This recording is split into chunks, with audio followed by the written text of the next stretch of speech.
Welcome in first at 4, a new opportunity to improve life within the Denver community.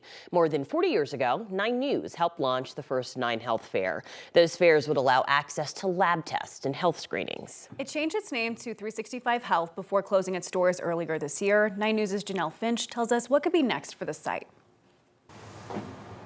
Reflected in this building off 11th and Delaware is opportunity. The chance for more people to call Denver home. Soon, this building could also open the door for the same opportunity. That's the goal for real estate developer Sherman Associates. It'll be a place where community is built across income levels, socioeconomic levels, in a way that contributes not only within itself, but then of course to the diversity of all that the Golden Triangle is becoming.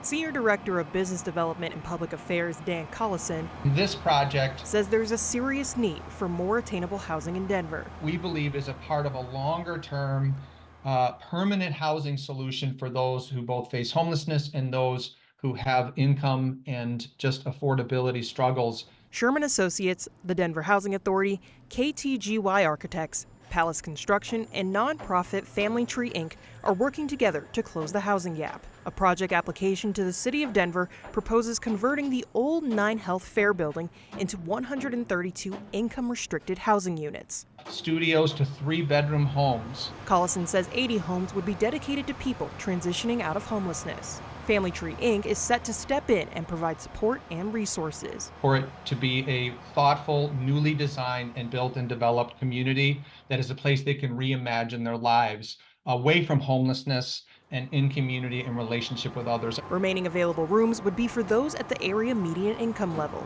The proposal, submitted December 22nd, is in the concept phase and under review. Collison says projects like these could take up to 16 to 18 months to construct before moving people in.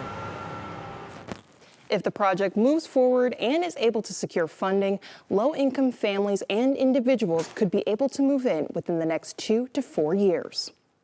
Yeah, and Janelle, like you said, this is rent control, something that a lot of people have been wanting here in Denver, so perhaps this is a step forward for that. Yes, absolutely. Being income restricted, yes. All right, thanks so much, Janelle.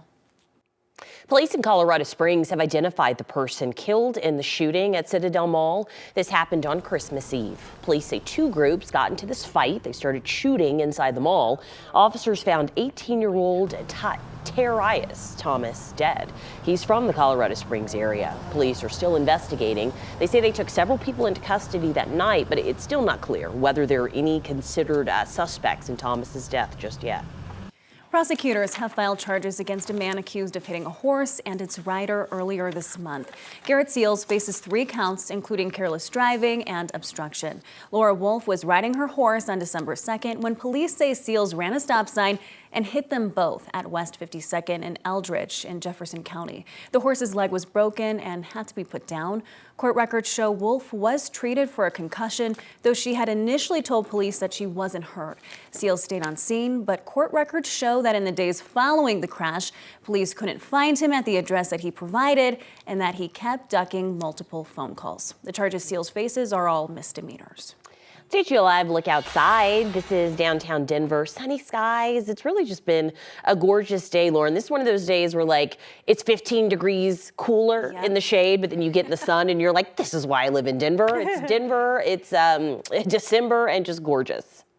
Yeah, it's been beautiful out there. Nice sun shining. Temperatures very warm for this time of year. It's been a nice day to be outdoors, and it's only going to get warmer as we move our way through the next few days. So outside right now, I do have a live look out in Grand Lake where you can see we do still have some snow on the ground there. Maybe. It's still out there in some places. It's like melting. It's all like around that the metro. slushy now. Yeah, it's like that slush where you walk. There we go.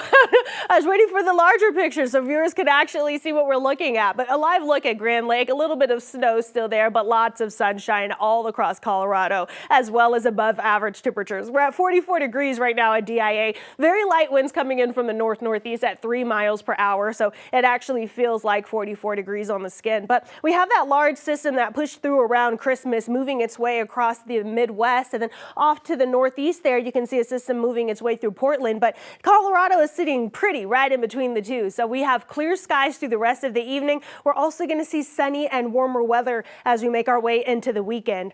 In the meantime, tonight, those clear skies, mild and calm conditions. We're going to see lows in the lower to middle 20s. Not too bad out there. Of course, you want to make sure you're still bundled up, though. As we go into the next few days, we are going to still see some more warm weather ahead. I'll have details on that New Year's Eve countdown and what 2024 could look like. All of that in my 7-day forecast just ahead.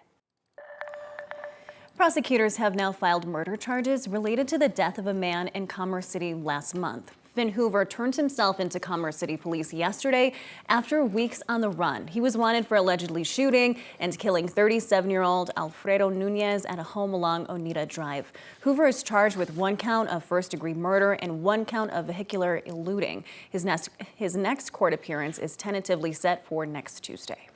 Colorado State Patrol says an 86-year-old man who's from Loveland was the one who was driving the wrong way on E-470 near Colorado Boulevard. He was killed in this multi-car crash that happened yesterday about this time. 3 others were hurt in the crash. It was 4:30 yesterday afternoon. 2 of them were seriously injured, and the third had some moderate injuries per CSP. Troopers are investigating, but as of now, speed, drugs, and alcohol are not suspected at all as factors in this crash. A federal grand jury indicted a man yesterday in connection to a series of carjackings and robberies in the Denver area. The U.S. Attorney's Office for the District of Colorado said Keenan Coldfelter was indicted on 11 counts, 3 carjacking counts, 3 robbery counts, and 5 counts for brandishing a firearm. The indictment connected Clodfelter to 2 carjackings in October and 1 on November 20th. That same day, the indictment says he robbed a 7-Eleven and a liquor store, as well as a Circle K the following day. The FBI and Lakewood police are currently investigating. Believe it or not, the new year marks 1 decade since Colorado's first sale of legal marijuana.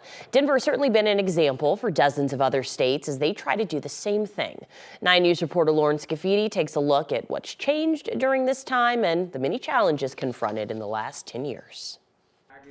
Oh, it is historic. Colorado made history 10 years ago with the first sale of recreational marijuana in the country. Non-residents could only buy a certain amount while residents could buy a little bit more. He was one of the non-residents that came to buy. Now Cliff Gordon, This is one of our best-selling products. is behind the counter at Urban Underground. Early on, we had some candy bars, we had some lozenges, a few mints, things like that. And now you can get practically anything.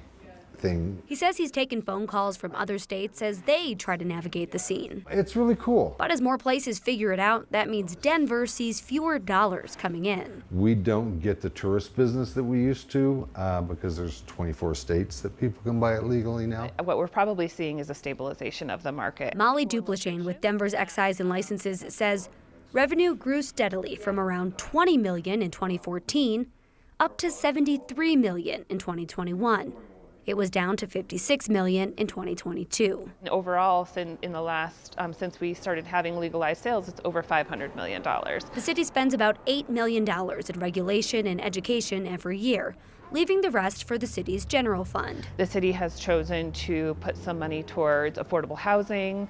They created something called the Herman Malone Fund, which supports small businesses. What they can't measure is how proud they are of the foundation Denver set for the rest of the country. We were building the plane while we were flying it, so we really just had to figure out things as they came up. I think we do have a lot to be proud of. The city of Denver says what once brought a lot of fear is now just a regular part of life here.